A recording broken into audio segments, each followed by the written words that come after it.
a patriotic mob take over the universities. The essay was rejected by the Chronicle of Higher Education.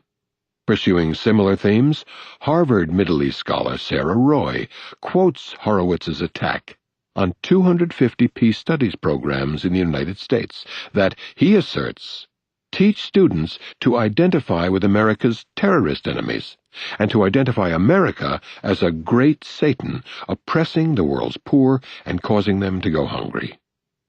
The question is, how long can a nation at war, with ruthless enemies like bin Laden and Zarqawi, survive if its educational institutions continue to be suborned in this way? Rather different questions come to mind, including those raised by Fritz Stern in Foreign Affairs, or, from the opposite perspective, the words of the classic guardian of authority, Thomas Hobbes, who warned that the universities have been to this nation as the wooden horse was to the Trojans. They must be better disciplined, Hobbes continued. I despair of any lasting peace among ourselves till the universities here shall bend and direct their studies to the teaching of absolute obedience to the laws of the king. He denounced the universities for teaching subversion, for advocating divided sovereignty, and even spreading the doctrines of ancient liberty and religious refusal, Corey Robin writes. The campaign of the Patriots to ensure even tighter control over the educational system is particularly dangerous against the background of the widespread rejection of science, a phenomenon with deep roots in American history that has been cynically exploited for narrow political gain in the past quarter century. The belief system has no counterpart in the industrial societies. About 40% of the population believe that living things have existed in their present form since the beginning of time, and support a ban on the teaching of evolution in favor of creationism. 2/3 want to have both evolution and creationism taught in the schools, agreeing with the president, who favors teaching evolution as well as intelligent design, so people can understand what the debate is about, in his words. His handlers surely know there is no debate. As a result of many forms of harassment in recent years, foreign students and faculty, including those in the sciences and technology, have become increasingly unwilling to study and work in the United States. These developments proceed alongside Bush administration hostility to science and their readiness to put the innovation pipeline at risk by reducing the university-based research on which the advanced economy relies. A further development is the ongoing corporatization of universities, which tends to foster short-term projects and secrecy, among other effects. The long-term consequences for the society could be severe. A clear run for business. The consequences of the pro-business, pro-government policies became impossible to conceal after the Hurricane Katrina tragedy.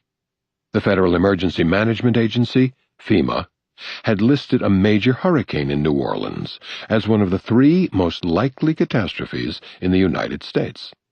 One high official reported that New Orleans was the #1 disaster we were talking about. We were obsessed with New Orleans because of the risk. FEMA had carried out drills and made elaborate plans, but they were not implemented. National Guard troops who had been sent to Iraq took a lot of needed equipment with them, including dozens of high-water vehicles, Humvees, refueling tankers, and generators that would be needed in the event a major natural disaster hit the state, the Wall Street Journal reported. And a senior Army official said the service was reluctant to commit the 4th Brigade of the 10th Mountain Division from Fort Polk, because the unit, which numbers several thousand soldiers, is in the midst of preparing for an Afghanistan deployment. In accord with Bush administration priorities, the hurricane threat had been downgraded, just as the threat of terror was. Lack of concern covered a broad range. Take the matter of wetlands, an important factor in reducing the power of hurricanes and storm surges. Wetlands were largely missing when Katrina struck, Sandra Postal writes, in part because the Bush administration in 2003 effectively gutted the no net loss of wetlands policy initiated during the administration of the elder Bush.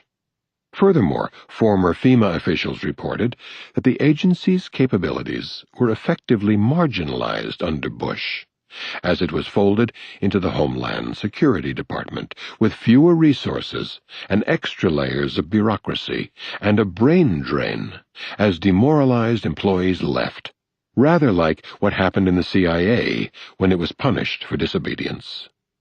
Formerly a Tier 1 federal agency, under Bush, FEMA isn't even in the back seat, a high official said. They are in the trunk of the Department of Homeland Security car. Hence the inability to carry out the successful simulated hurricane drill for New Orleans a year before Katrina hit.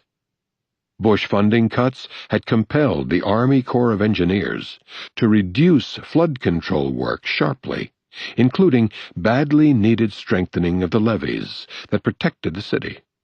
Bush's February 2005 budget called for another sharp reduction, the largest cut ever proposed, the Financial Times reported. A specialty of Bush administration timing, much like the sharp cut in security for public transportation right before the London bombing in July 2005, which targeted public transportation. Relative to size of economy, the FEMA budget declined by almost 9% in the preceding 3 years, economist Dean Baker reported. The poverty rate, which has grown under Bush, reached 28% in New Orleans, and the limited welfare safety net was weakened still further. The effects were so dramatic that the media across the spectrum were appalled by the scale of the class and race-based devastation. Reviewing the sorry record, Paul Krugman wrote that Bush's agenda had created a can't-do government for the general population, another striking feature of a failing state. While the media was showing vivid scenes of human misery, Republican leaders wasted no time in using relief measures for the hurricane-ravaged Gulf Coast to achieve a broad range of conservative economic and social policies. Among these are suspending rules that require payment of prevailing wages by the federal contractors who are likely to be the prime players in the next corruption scandal, thereby lowering costs for doing business, limiting victims' right to sue, providing children with vouchers rather than supporting schools with a bonus for private schools, cutting funds for food stamps and school lunch and breakfast programs, while releasing the figures on the increase in hunger in the country, lifting environmental restrictions, waiving the estate tax for deaths in the storm-affected states, a great boon for the black population fleeing New Orleans slums, and in general making it clear once again that cynicism knows few bounds. Although Bush-style extremism doubtless accelerated the tendencies that were savagely revealed in New Orleans, their roots lie much deeper, in militarized state capitalism, with corresponding neglect of the needs of cities and human services overall, topics extensively explored by Seymour Melman, in particular, for many years. Once again, political economist Tom Reefer observes, in an analysis of the Katrina disaster, national security ideology proved crucial in the bitter class war, not only against the Third World, but against the domestic population at home.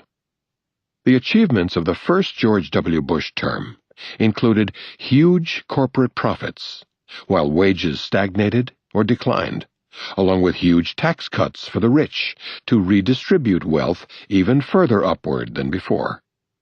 These were among the many policies benefiting a tiny minority and likely to create a long-term fiscal train wreck that will undermine future social spending and transfer to future generations the costs of today's plunder by the very rich. Bush's second term quickly justified a Wall Street Journal headline reading, "Bush starts to deliver for big business."